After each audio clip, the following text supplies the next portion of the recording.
하나님의 사랑이 있는 곳, 사랑과 마음 상담센터에서 보내드리는 이른 아침 햇살 받기 프로그램입니다. 이 시간 나에게 말씀하고 계시는 하나님의 음성을 들을 수 있는 시간이 되시길 바랍니다.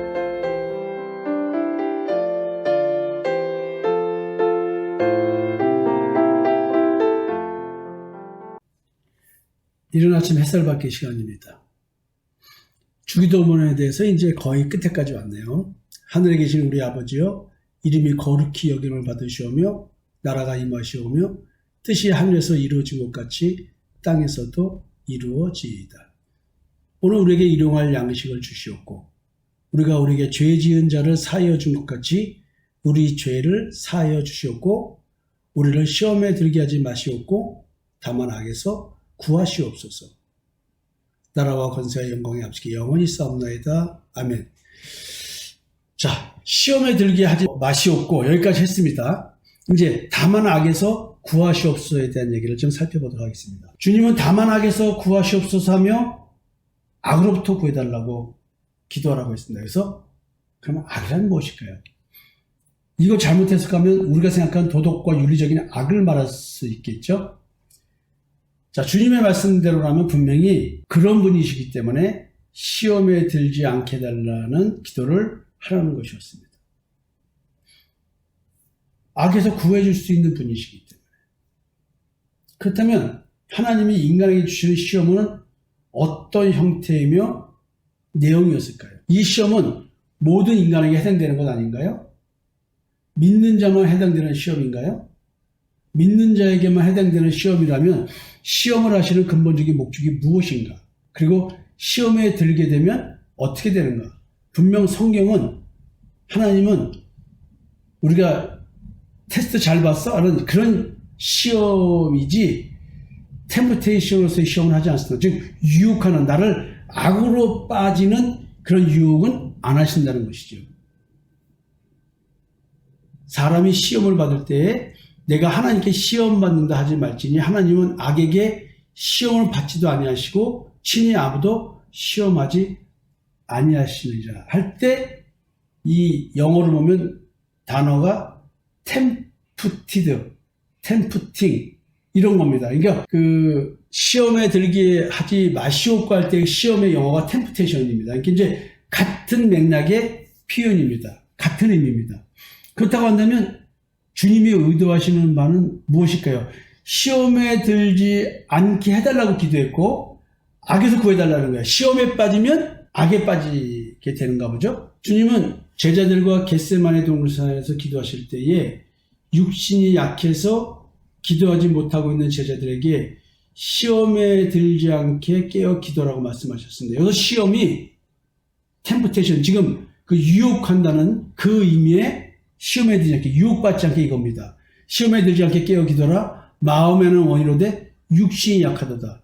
결국 마음은 하고 싶어도 육신이 약하다는 얘기는 육신적인 어떤 기준, 가치관, 육신적인 감각, 육신이 만들어내는 마음의 탐심 이런 것들로 인해서 시험, 유혹을 받는다는 얘기겠죠.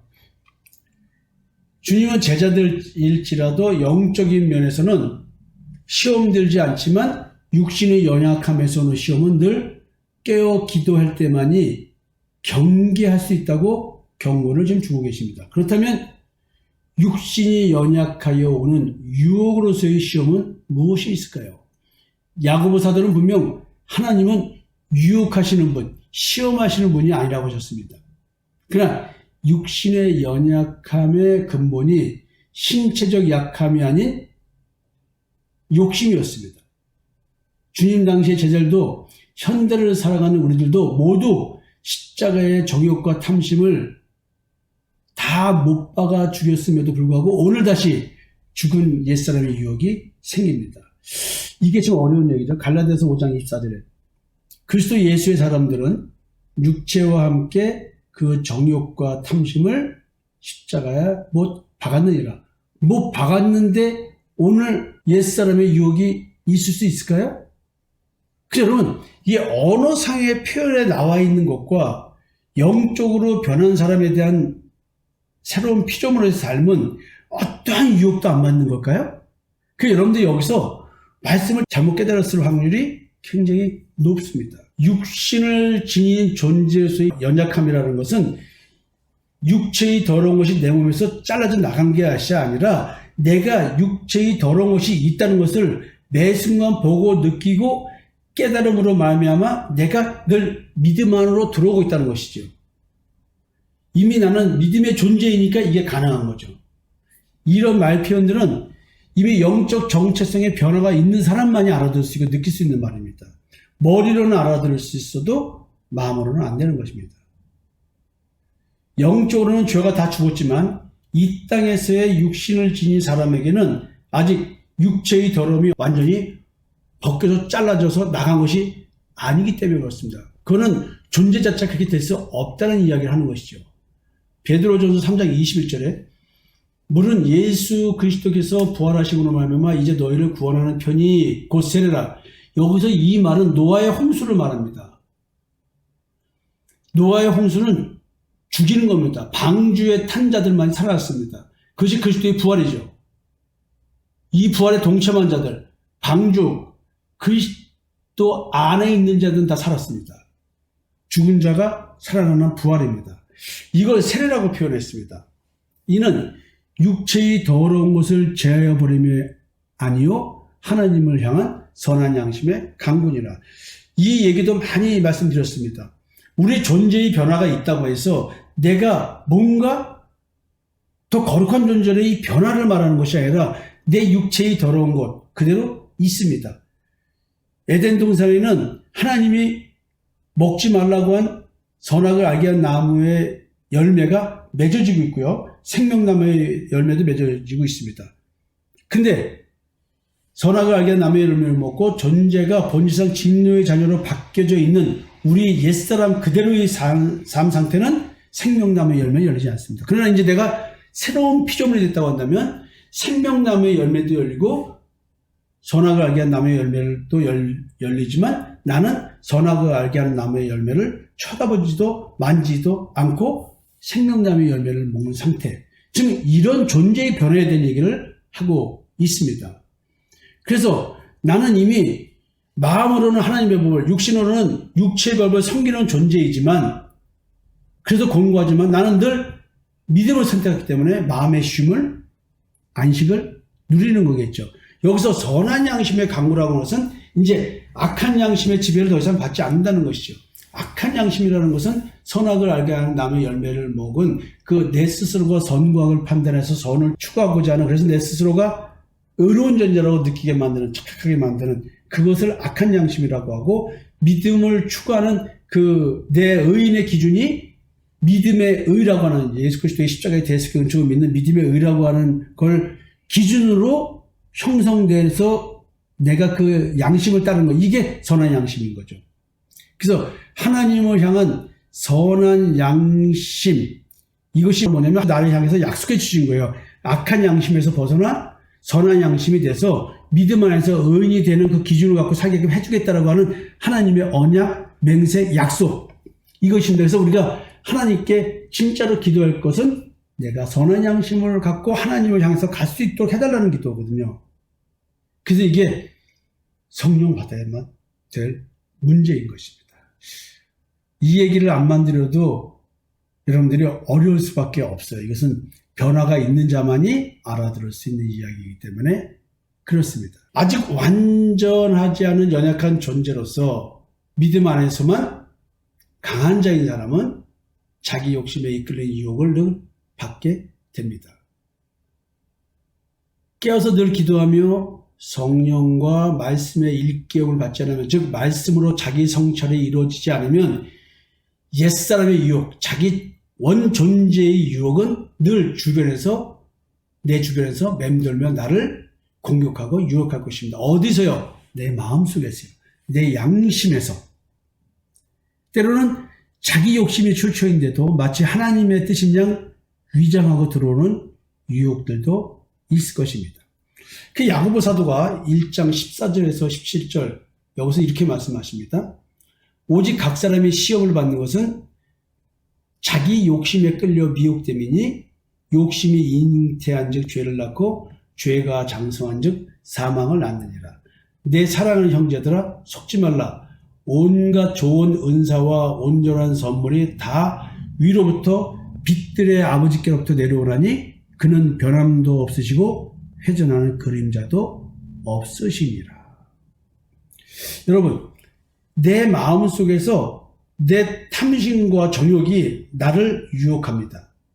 근데 이것을 내가 마치 하나님의 뜻이랑 위장하고 나로 하여금 관계를 맺게 하죠. 복음을 전하게 하죠. 목회를 하게 하죠. 지금 이 부분이 문제인 겁니다. 이걸 보지를 못해요, 사람들이.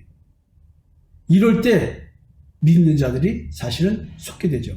아주 미묘한 영적인 차이를 발견하지 못할 수 있기 때문에 그렇습니다. 따라서 순수한 하나님의 말씀에 대한 깨달음이 필요하죠. 하나님의 말씀을 올바로 깨닫고 그 말씀을 딱 중심으로 있으면 99.9%에 가까운 미혹의 영의 역사를 분별해낼 수 있습니다. 성령의 검에 의한 예리한 깨달음, 영과 홍과 관절과 고스도 분별하여 갈라낼 수 있는 깨달음이 주어져야지만 가능한 것입니다. 11서 4장 12절인데요.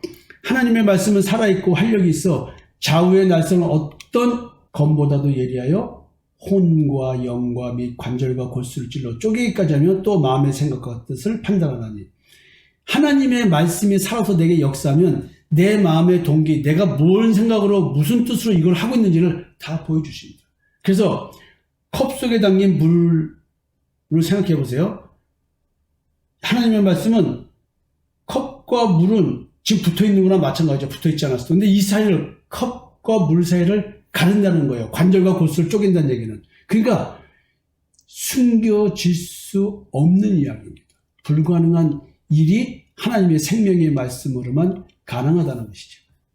주님께서 유혹으로서의 시험에 들지 않게 해달라는 기도는 하나님이 유혹을 해서가 아니라 이런 영적 공격에 대처할 수 있는 전신갑주를 입혀달라는 기도를 하는 뜻인 것입니다.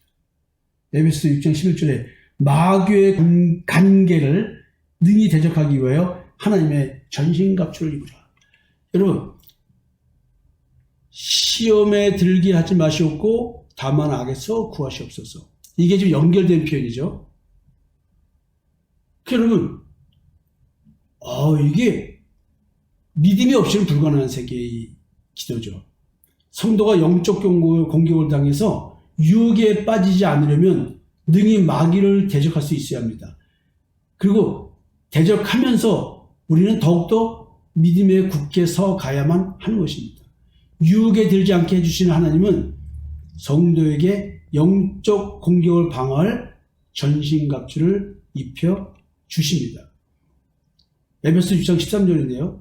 그러므로 하나님의 전신갑주를 취하라. 이는 악한 날에 너희가 능히 대적하고 모든 일을 행한 후에 서기 위함이라.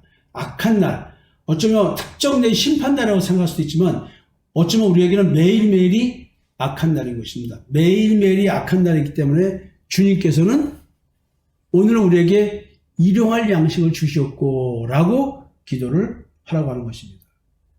성도는 반드시 기도하며 영적 전투 준비를 하여야 합니다. 그것이 지금 이렇게 다만 악에서 구하시옵소서라고 귀결되어 있는 것입니다. 하늘에 계신 우리 아버지여, 이름이 거룩히 여김을 받으시오며 나라가 임하시오며 뜻이 하늘에서 이루어진 것 같이 땅에서도 이루어지이다. 오늘 우리에게 일용할 양식을 주시옵고 우리가 우리에게 죄 지은 자를 사하여 준 것 같이 우리 죄를 사하여 주시옵고 우리를 시험에 들게 하지 마시옵고 다만 악에서 구하시옵소서. 결국 이 흑암의 세계에서 살아가는 하나님의 아들의 사랑의 나라에서 사는 우리들이 이 땅의 세력과 싸울 수 있는 영적 전투를 위한 기도인 것입니다. 여러분, 이 기도를 오늘 한번 진짜 마음 중심에서 나오는 기도로 해보셨으면 좋겠습니다.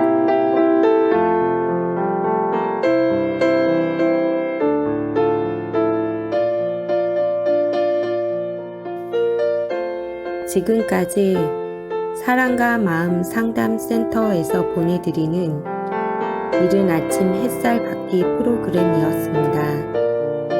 오늘도 말씀을 통해 자기 성찰이 이루어지는 여러분이 되시기를 기도합니다.